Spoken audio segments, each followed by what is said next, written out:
Magandang hapon sa inyo lahat. Magandang hapon po, Binibining Paluga. Nandito po kami para maghatid ng aming reporting patungkol sa natiyak na sitwasyon sa programa sa radyo at telebisyon.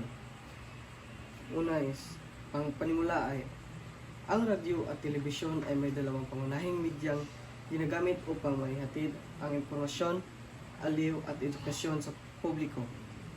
Sa paglipas ng panahon, maraming tiyak na sitwasyon ang nagaganap sa mga programang ito na nagbibigay ng epekto sa kanilang tagapakinig at manonood. Ang kining radyo at telebisyon ay, ang example nito ay ang gaya ng TV Patrol sa ABS-CBN at ang GMA sa mga balita, gaya ng paghati ng balita ng mga weather forecast, mga balita tungkol sa halalan ngayon at marami pang iba. May 5 uri ng sitwasyon sa media o broadcast media. Una is ang breaking news sa telebisyon. Ito ay may biglaang balitang may malaking kahalagahan na kailangang ipalabas kaagad sa telebisyon kahit hindi pa natapos ang kasalukuyang programa. Kadalasan ito nauugnay sa mga pangyayaring kinalaman sa kaligtasan o kapakanan ng publiko gaya ng sakuna, krimen o mahalagang anunsyo mula sa pamahalaan. Ang breaking news ay may mahalagang balitang kailangan agad ipaharating sa publiko tulad ng sakuna, at gaya ng mga lindol, sunog at aksidente, krimen o malaking anunsyo mula sa gobyerno.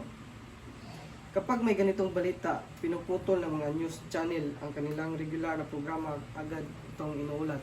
Gaya lamang ng kapag may lindol, iputlo nila dayon ang ilang dahil ay kanang na sila kita ang mga advertisement na ilaha yung i-insert ang mga news nga dapat i-insert. Okay. Number 2, live caller sa programang panradyo. Ito ay pakikipag-ugnayan ng mga tagapakinig sa mga host ng radyo sa pamamagitan ng pagtawag habang nasa ere. Ang mga caller ay maaaring magtanong, magreklamo, magbigay ng opinyon o humingi ng payo. Madalas itong marinig sa mga public service o opinion-based na programa. Ang mga live caller ay mga tagapakinig na direktang tumatawag sa istasyon ng radyo para magsalita sa ere. Karaniwan ito sa public services programs na tumutulong sa mga may reklamo o problema. Halimbawa, sa pamilya, trabaho o batas.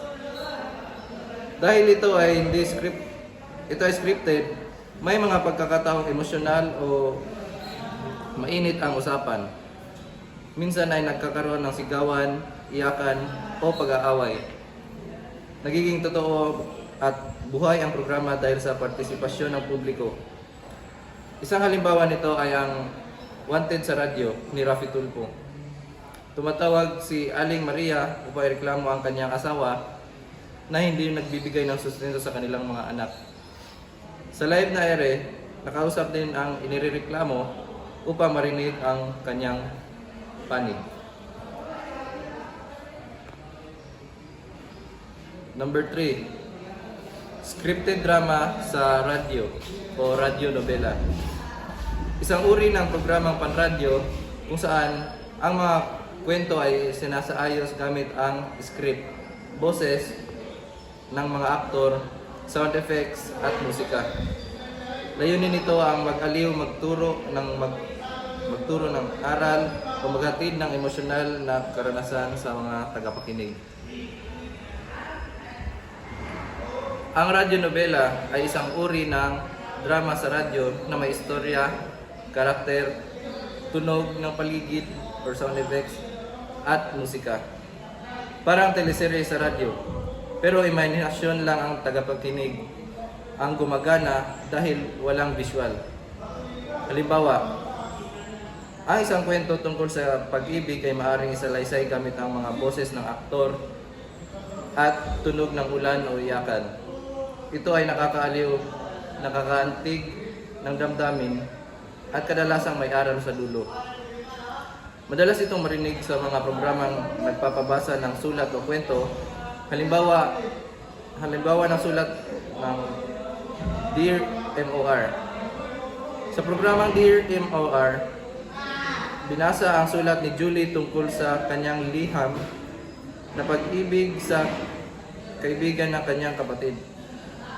Ang kwento ay ginagamitan ng voice acting, background music, at sound effects upang madama ng tagapakinig ang emosyon ng karakter. So, ang pang-apat ay segment interruption dahil sa technical na problema. So, ito ay biglang pagkaantala o pagtitigil ng isang bahagi ng programa dahil sa aberyang teknikal tulad ng pagkawala ng kuryente, mahina o putol-putol ang signal o sirang kagamitan gaya ng mikropono o kamera. Iwasan sa anumang live na programa ang teknikal na problema. Maaaring mawala ng kuryente, humina ang signal o masira ang mikropono. Kapag nangyari ito, napuputol ang daloy ng programa at minsan ay napipilitang mag-commercial break muna. Ang mga technical crew ay agad na kumikilos para ayusin ito. Bagamat saglit lang, naapektuhan ang profesionalismong imahe ng programa. Kaya ito ay inaayos agad. Isang halimbawa nito ay habang live na ipinalabas ang isang noontime show gaya ng Eat Bulaga. Biglang nawala ang tunog at naging itim ang screen sa loob ng ilang segundo. Humingi ng pamanhin ang host matapos may balik ang broadcast at ipaniliwanag ng nagkakaroon ng power fluctuation sa studio. At panglima, live performance o entertainment segment. Bahagi ng mga palabas sa telebisyon na ginaganap ng live o walang editing tulad ng pagkanta, pagsayaw o pagpapatawa.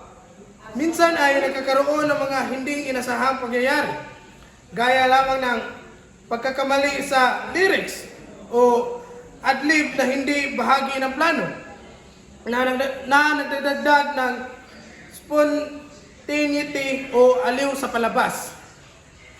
So, ang mga live performance sa mga entertainment show ay hindi scripted lahat. Kaya madalas ay may mga hindi inasahang pangyayari.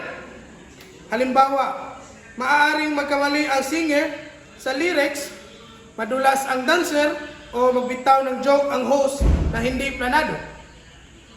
Bagamat minsan ay nagdudulot ito ng katatawanan, may mga pagkakataong naging controversial ito.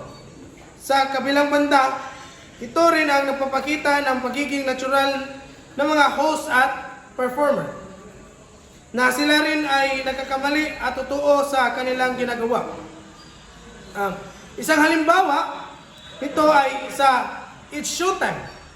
Habang kumakanta ng isang duet ang dalawang kalahok sa tawag ng tanghalan, nagkakamali sa lyrics ang isa sa kanila. Sa halip na tumigil o natawa ang host ang studio audience at pinuri pa rin ang performance sa dulo bilang game at entertaining. At sa konklusyon, ang mga tiyak na sitwasyon sa radyo at telebisyon ay nagpapakita ng dinamismo at realismo ng mga programang ito. Mula sa breaking news hanggang sa mga live segment, ang bawat kaganapan ay may epekto sa media o sa madla at napapatingkad sa kahalagahan ng media sa ating araw-araw na buhay. At yun lamang po, maraming salamat.